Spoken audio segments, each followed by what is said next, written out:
स्वागत है आपका हमारे channel true crime story Hindi में। दर्शकों, हम यहाँ पर रोज क्राइम की सच्ची घटना लेकर आते हैं। आप पहली बार हमारे चैनल पर आए हैं तो कृपया चैनल को सब्सक्राइब जरूर करें। चलिए शुरू करते हैं आज की सच्ची घटना। दक्षिणी दिल्ली के वसंत कुंज इलाके में एमसीडी के कर्मचारी गटर की सफाई कर रहे थे। सफाई करते हुए वे C2 ब्लॉक में वसंत वाटिका पार्क पहुंचे तो गटर के एक मेनहोल के पास तीक्ष्ण गंध महसूस हुई। वो गंध सीवर की गंध से कुछ अलग थी। जिस मेनहोल से बदबू आ रही थी उस पर ढक्कन नहीं था। सफाई कर्मचारी उस मेनहोल के पास पहुंचे तो बदबू और ज्यादा आने लगी। अपनी नाक पर कपड़ा रखकर उन्होंने जब मेनहोल में झांक कर देखा तो उनकी आंखें फटी की फटी रह गईं। उसमें एक आदमी की लाश पड़ी थी। लाश मिलने की खबर उन्होंने अपने सुपरवाइजर को दी। उधर से गुजरने वालों को जब गटर में लाश पड़ी होने की जानकारी मिली तो वे भी उस लाश को देखने लगे। थोड़ी ही देर में खबर आसपास के तमाम लोगों को मिली तो वे भी वसंत वाटिका पार्क में पहुंचने लगे। थोड़ी ही देर में वहां लोगों का हुजूम लग गया। इसी बीच किसी ने खबर पुलिस कंट्रोल रूम को दे दी। ये 25 फरवरी 2014 दोपहर 1 बजे की बात है। यह इलाका दक्षिणी दिल्ली के थाना वसंत कुंज नॉर्थ के अंतर्गत आता है, इसलिए गटर में लाश मिलने की खबर मिलते ही थाना प्रभारी मनमोहन सिंह, एसआई नीरज कुमार यादव, कांस्टेबल संदीप बलबीर को लेकर वसंत वाटिका पार्क पहुंच गए। थाना प्रभारी ने जब गटर के मेनहोल से झांक कर देखा तो वास्तव में उसमें एक आदमी की लाश पड़ी थी। वो सड़ गई थी जिससे वहां तेज बदबू फैली हुई थी। पुलिस ने लाश बाहर निकालकर जब उसका निरीक्षण किया तो उसका गला कटा हुआ था और पेट पर दोनों साइडों में गहरे घाव थे। लाश की हालत देखकर लग रहा था कि उसकी हत्या कई दिनों पहले की गई होगी। जहां लाश मिली थी उससे कुछ दूर ही रंगपुरी पहाड़ी थी, जहां झुग्गी बस्ती है। लाश मिलने की खबर जब इस झुग्गी बस्ती के लोगों को मिली तो वहां से तमाम लोग लाश देखने के लिए वसंत वाटिका पार्क पहुंच गए। उन्हीं में प्रताप सिंह भी था। प्रताप सिंह का छोटा भाई करतार सिंह भी 14 फरवरी 2014 से लापता था। जैसे ही उसने वह लाश देखी उसकी चीख निकल गई, क्योंकि वह लाश उसके भाई करतार सिंह की लग रही थी। अपनी संतुष्टि के लिए उसने उस लाश का दायां हाथ देखा। उस पर हिंदी में करतार सीमा गुदा हुआ था। ये देखकर उसे पक्का यकीन हो गया कि लाश उसके भाई की ही है। करतार सिंह के घर के अन्य लोगों को भी पता चला कि उसकी लाश गटर में मिली है तो वे घर से वसंत वाटिका पार्क पहुंच गए। वे भी करतार की लाश देखकर रोने लगे। कुछ देर बाद पुलिस ने मृतक करतार के पिता पिल्लूराम से पूछा तो उन्होंने बताया ये 14 फरवरी से लापता था। इसकी पत्नी किरण ने आज ही इसकी गुमशुदगी थाने में लिखवाई थी। इसका ये हाल न जाने किसने कर दिया। जब यह 14 फरवरी से गायब था तो गुमशुदगी 12 दिन बाद क्यों कराए? थाना प्रभारी ने पूछा। पता नहीं साहब, हमने तो इसे सब जगह ढूंढा था। इसका मोबाइल फोन भी बंद था। पिल्लूराम ने रोते हुए बताया। तुम चिंता मत करो, हम इस बात का जल्दी पता लगा लेंगे कि इसकी हत्या किसने की है। साहब, हमारा तो बेटा चला गया, हम बर्बाद हो गए। थाना प्रभारी ने किसी तरह पिल्लूराम को समझाया और उन्हें भरोसा दिया कि वह हत्यारे के खिलाफ कठोर कार्रवाई करेंगे। कोई भी लाश मिलने पर पुलिस का पहला काम उसकी शिनाख्त कराना होता है। शिनाख्त के बाद ही पुलिस हत्यारों का पता लगाकर उन तक पहुंचने की कार्रवाई करती है। गटर में मिली इस लाश की शिनाख्त उसके घरवाले कर चुके थे, इसलिए पुलिस ने लाश का पंचनामा करके उसे पोस्टमार्टम के लिए भेज दिया। मामला मर्डर का था, इसलिए दक्षिणी दिल्ली के डीसीपी भोलाशंकर जायसवाल ने थाना प्रभारी मनमोहन सिंह के निर्देशन में एक पुलिस टीम बनाई जिसमें sub inspector Neeraj Kumar Yadav, Sandeep Sharma, constable Balbir Singh, Sandeep, Vinay आदि को शामिल किया गया। मृतक करतार सिंह की पत्नी किरण ने 25 फरवरी 2014 को उसकी गुमशुदगी की सूचना थाने में लिखाई थी, जिसमें उसने कहा था कि उसका पति 14 फरवरी से लापता है। पुलिस ने उससे मालूम भी किया था कि सूचना इतनी देर से देने की वजह क्या है। तब किरण ने बताया था कि पति के गायब होने के बाद से ही वह उसे हर संभावित जगह पर तलाशती रही। उसके जानकारों से भी पूछताछ की थी, लेकिन उसका कहीं पता नहीं चला। उसने सुबह के समय गुमशुदगी लिखाई थी और दोपहर में लाश मिल गई, इसलिए पुलिस ने अज्ञात के खिलाफ हत्या कर लाश छिपाने का मामला दर्ज कर लिया। पुलिस टीम ने सबसे पहले मृतक के घर वालों से पूछताछ की तो पता चला कि करतार अपनी किराने की दुकान पर बैठता था। उसकी किसी से कोई दुश्मनी भी नहीं थी, इसलिए कहा नहीं जा सकता कि उसकी हत्या किसने की है। पिता पिल्लूराम ने बताया कि करतार के गायब होने के 2 दिन पहले उसका झगड़ा रामबाबू से हुआ था। ये रामबाबू कौन है? थाना प्रभारी मनमोहन सिंह ने पिल्लूराम से पूछा। साहब, रामबाबू की बीवी और किरण एक ही गांव की है, उसी की वजह से रामबाबू करतार के पास आता था। करतार के गायब होने के 2 दिन पहले ही उसकी रामबाबू से किसी बात पर कहासुनी हो गई थी। पिल्लू राम ने बताया। और रामबाबू रहता कहाँ है? साहब, ये तो मुझे पता नहीं, लेकिन किरण को जरूर पता होगा, क्योंकि वो उसके यहाँ जाती थी। थाना प्रभारी ने किरण को थाने बुलवाया। पति की लाश मिलने के बाद उसका रो रो कर बुरा हाल था। थाना प्रभारी ने उससे पूछा, तुम रामबाबू को जानती हो? वो कहाँ रहता है और करतार से उसका जो झगड़ा हुआ था, उसकी वजह क्या थी? रामबाबू की बीवी और हम एक ही गांव के हैं, इसलिए वो कभी कभी हमारे यहाँ आता रहता था। वो महिपालपुर में रहता है। करतार और रामबाबू 12 फरवरी को साथ साथ शराब पी रहे थे। उसी समय किसी बात पर दोनों के बीच झगड़ा हो गया था, किरण ने बताया। चूंकि करतार का झगड़ा रामबाबू से हुआ था, इसलिए पुलिस सबसे पहले रामबाबू से ही पूछताछ करना चाहती थी। पुलिस किरण को लेकर महिपालपुर स्थित रामबाबू के कमरे पर पहुंची, लेकिन उसका कमरा बंद मिला। पड़ोसियों से जब उसके बारे में पूछा तो उन्होंने भी उसके बारे में अनभिज्ञता जताई। इससे पुलिस के शक की सुई रामबाबू की तरफ घूम गई। करतार रंगपुरी पहाड़ी पर रहता था। महिपालपुर से लौटने के बाद पुलिस ने रंगपुरी पहाड़ी पर पहुंचकर वहां के लोगों से करतार के बारे में जानकारी जुटानी शुरू कर दी। इससे पुलिस को कई महत्वपूर्ण जानकारियां मिली, जिसके बाद किरण और उसकी छोटी बहन सलीना भी शक के दायरे में आ गईं। दोनों बहनों को पुलिस ने उसी दिन पूछताछ के लिए थाने बुलवा लिया। किरण और सलीना को जब अलग अलग करके पूछताछ की तो करतार के मर्डर की कहानी खुल गई। दोनों बहनों ने स्वीकार कर लिया कि उसकी हत्या उन दोनों ने ही की थी और लाश रामबाबू के ऑटो में रखकर वसंत वाटिका पार्क में लाए और उसे वहां के गटर में डालकर अपने अपने घर चले गए थे। पति की हत्या की जो कहानी किरण ने बताई, वो प्रेम से सराबोर निकली। पिल्लू राम मूल रूप से हरियाणा के गुड़गांव जिले के मेवात क्षेत्र स्थित नूनरा गांव के रहने वाले थे। अब से तकरीबन 40 साल पहले अपनी पत्नी रत्नी और 2 बेटों के साथ वे दिल्ली आए थे और दक्षिणी दिल्ली के वसंत कुंज इलाके में स्थित रंगपुरी पहाड़ी पर रहने लगे। उनसे पहले अनेक लोगों ने इसी पहाड़ी पर तमाम झुग्गियां डाल रखी थीं। दिल्ली की चकाचौंध ने उन्हें इतना प्रभावित किया कि वह यहीं पर बस गए। छोटे मोटे काम करके वो परिवार को पालने लगे। दिल्ली आने के बाद रत्नी 4 और बेटों की मां बनी। अब उनके पास 6 बेटे हो गए थे, जिनमें करतार सिंह तीसरे नंबर का था। पिल्लू राम की हैसियत उस समय ऐसी नहीं थी कि वे बच्चों को पढ़ा सकें। फिर भी उन्होंने सरकारी स्कूलों में बच्चों का दाखिला कराया, लेकिन सभी ने पढ़ाई बीच में ही छोड़ दी। कोई भी बच्चा उच्च शिक्षा हासिल नहीं कर सका। तब पिल्लू राम ने उन्हें अलग अलग कामों में लगा दिया। सभी बच्चे कमाने लगे तो घर के हालात सुधरने लगे। पैसा जमा करने के बाद करतार सिंह ने रंगपुरी पहाड़ी पर ही किराना स्टोर और चाय की दुकान खोल ली। कुछ ही दिनों में करतार सिंह का काम चल निकला तो उसे अच्छी आमदनी होने लगी। तब पिल्लूराम ने उसकी शादी सीमा नाम की एक लड़की से कर दी। शादी के बाद हर किसी के जीवन की एक नई शुरुआत होती है। यहीं से एक नए परिवार की जिम्मेदारी उठाने की कोशिश शुरू हो जाती है। सीमा से शादी करने के बाद करतार ने भी गृहस्थ जीवन की शुरुआत की। वो सीमा से बहुत खुश था। सीमा सपनों के जिस राजकुमार से शादी करना चाहती थी, करतार वैसा ही था। इसलिए उसने बहुत जल्द ही करतार के दिल को काबू में कर लिया था। इस दौरान सीमा एक बेटी और एक बेटे की मां बनी। उसका परिवार हंसी खुशी से चल रहा था। इसी बीच परिवार में ऐसा भूचाल आया जिसका दुख उसे सालता रहा। करीब 4-5 साल पहले सीमा की कैंसर से मौत हो गई। करतार ने उसका काफी इलाज कराया था। लाख कोशिश करने के बाद भी वो ठीक नहीं हो सकी और परिवार को हमेशा हमेशा के लिए छोड़कर चली गई। सीमा की मौत पर वैसे तो पूरे परिवार को दुख हुआ था, लेकिन सबसे ज्यादा दुख करतार ही महसूस कर रहा था। होता भी क्यों ना, वो उसकी अर्धांगिनी जो थी। जीवन के जितने दिन उसने पत्नी के साथ गुजारे थे, उन्हीं दिनों को याद कर कर के उसकी आंखों में आंसू भर आते थे। 36 साल का करतार दुकान पर बैठे बैठे खाली समय में अपने वैवाहिक जीवन की यादों में खोया रहता था। उसके माँ बाप भी उसे काफी समझाते रहते थे।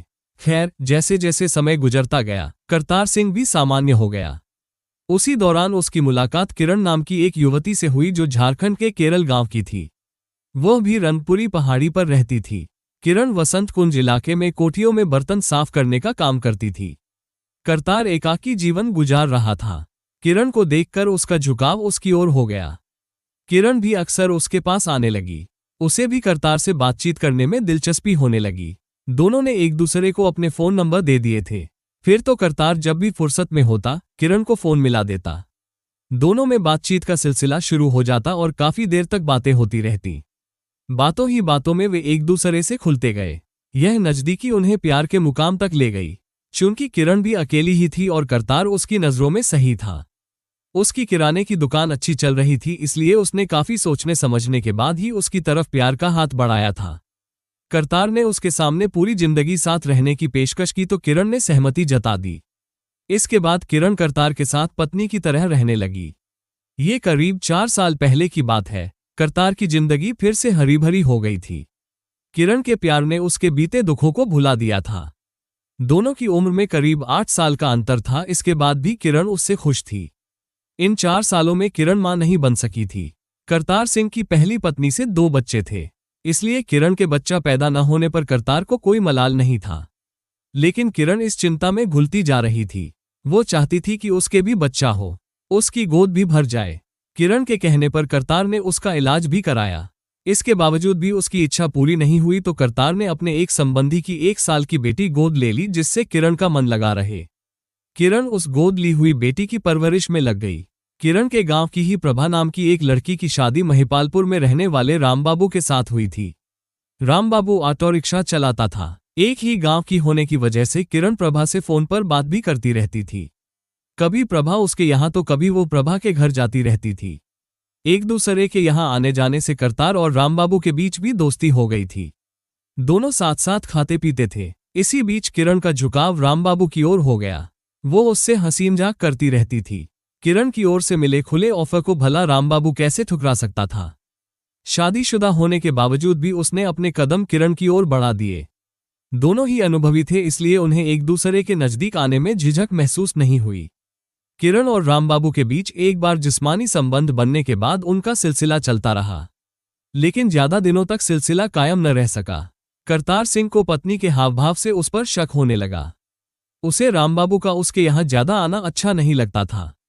इस बात का ऐतराज उसने पत्नी से भी जताया और कहा कि वह रामबाबू को यहाँ आने से मना कर दे, लेकिन किरण ने ऐसा नहीं किया।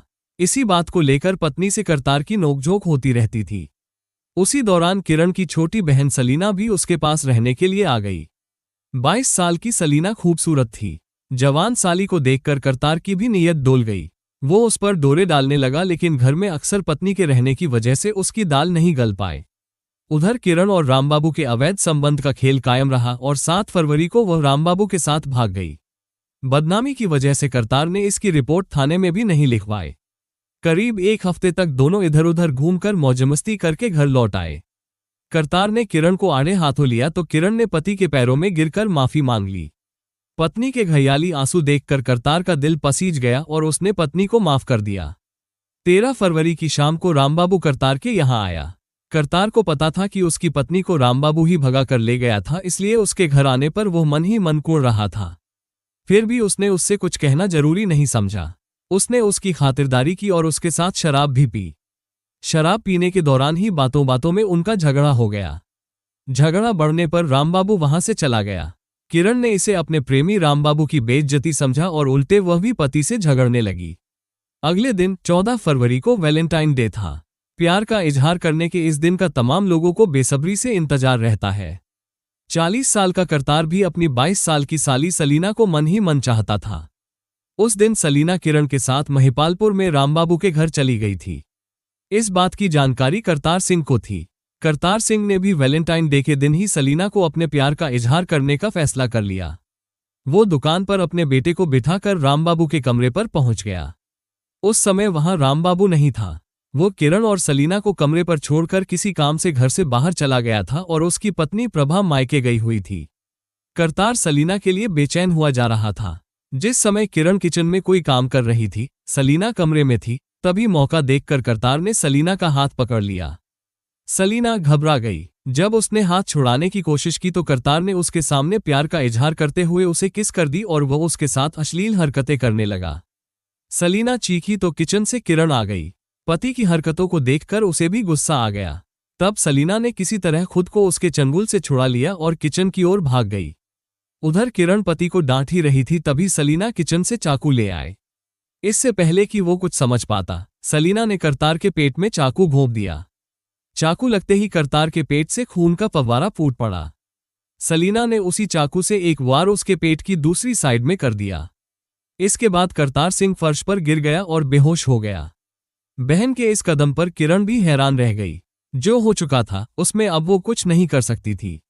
उसने छोटी बहन से कुछ नहीं कहा, बल्कि वो ये सोचकर खुश हुई कि करतार के मरने के बाद वो रामबाबू के साथ बिना किसी डर के रहेगी। करतार कहीं जिंदा न रह जाए, इसलिए किरण ने उसी चाकू से उसका गला काट दिया। इसके बाद किरण ने फोन करके रामबाबू को करतार की हत्या करने की खबर दे दी। उसने उसे बुला लिया। दोनों बहनों द्वारा करतार की हत्या करने पर वह भी हैरान रह गया। अब उन तीनों ने उसकी लाश को ठिकाने लगाने की योजना बनाई। सबसे पहले उन्होंने उसकी बॉडी के खून को साफ किया, फिर लाश को प्लास्टिक के कट्टे में रख लिया। अंधेरा होने के बाद रामबाबू ने उसकी लाश अपने ऑटो रिक्शा में रख ली। किरण और सलीना भी ऑटो में बैठ गईं। रामबाबू ऑटो को वसंत कुंज इलाके की तरफ ले गया। वसंत वाटिका पार्क के पास उन्हें बिना ढक्कन का एक मेनहोल दिखा तो उसी मेनहोल में उन्होंने लाश गिराने का फैसला ले लिया। ऑटो से कट्टा उतारकर उस मेनहोल के पास ले गए और कट्टे का मुंह खोलकर लाश उस मेनहोल में गिरा दी और कट्टा वहीं फेंककर वे उसी कमरे पर चले गए जहां करतार की हत्या की गई थी। तीनों ने फर्श धोकर खून के धब्बे साफ किए, फिर किरण और सलीना वहां से करतार के कमरे पर आ गईं। उन्हें देखकर घर का कोई भी सदस्य यह अनुमान तक नहीं लगा पाया कि वे कोई जघन्य अपराध करके आए हैं। जब देर रात तक करतार घर नहीं पहुंचा तो उसके घर वालों ने किरण से उसके बारे में पूछा। तब किरण ने यही जवाब दिया कि उसे करतार के बारे में कुछ नहीं पता। घर वालों के साथ वह भी करतार को इधर उधर ढूंढती रही। 10 से 12 दिनों तक घर वाले परेशान होते रहे, लेकिन करतार का कहीं पता नहीं चला। करतार के घर वाले जब उसके गुम होने की रिपोर्ट दर्ज कराने की बात करते तो किरण उन्हें ये कहकर मना करती कि वो कहीं गए होंगे, अपने आप लौट आएंगे। घर वालों के दबाव देने पर किरण ने 25 फरवरी को थाना वसंत कुंज जाकर पति की गुमशुदगी की रिपोर्ट लिखा दी। उधर करतार सिंह के माता पिता का कहना है कि सलीना ने उनके बेटे पर छेड़खानी का जो आरोप लगाया है वो सरासर गलत है। हकीकत यह है कि सलीना करतार के साथ पहले से ही उसके कमरे में सोती थी। जब किरण रामबाबू के साथ भाग गई थी तब सलीना करतार के साथ ही सोती थी। हफ्ता भर तक जब जीजासली बंद कमरे में सोए थे तो उन्होंने भजन कीर्तन तो किया नहीं होगा, जाहिर है उन्होंने सीमाएं भी लांघी होंगी। ऐसे में उसके द्वारा छेड़छाड़ का आरोप लगाने वाली बात एकदम गलत है। उन्होंने आरोप लगाया कि करतार की हत्या रामबाबू, किरण और सलीना ने साजिश के तहत की है। तीनों के खिलाफ सख्त कार्रवाई की जानी चाहिए। बहरहाल अब ये बात अदालत ही तय करेगी कि करतार सिंह का हत्यारा कौन है। किरण और सलीना से पूछताछ करने के बाद पुलिस ने एक बार फिर रामबाबू के यहां दबिश दी, लेकिन वह नहीं मिला। पुलिस को पता चला कि करतार की लाश ठिकाने लगाने में रामबाबू ने अपने जिस ऑटो रिक्शा का प्रयोग किया था वो किसी के यहां खड़ा है। पुलिस उस जगह पर पहुंच गई जहां उसका ऑटो रिक्शा खड़ा था। उस ऑटो रिक्शा को लेकर पुलिस थाने लौट आई। पुलिस ने किरण और सलीना को आईपीसी की धारा 302, 201 और 120B के तहत गिरफ्तार करके उन्हें न्यायालय में पेश करके जेल भेज दिया। कथा संकलन तक दोनों अभियुक्त जेल में बंद थीं, जबकि रामबाबू की तलाश में पुलिस अनेक स्थानों पर दबिश डाल चुकी थी। मिलते हैं दर्शकों एक और सच्ची कहानी लेकर, तब तक अपना ख्याल रखें और जुर्म के खिलाफ लड़ने की इस मुहिम में हमारा साथ देने के लिए कृपया चैनल को सब्सक्राइब और वीडियो को लाइक जरूर करें। जय हिंद।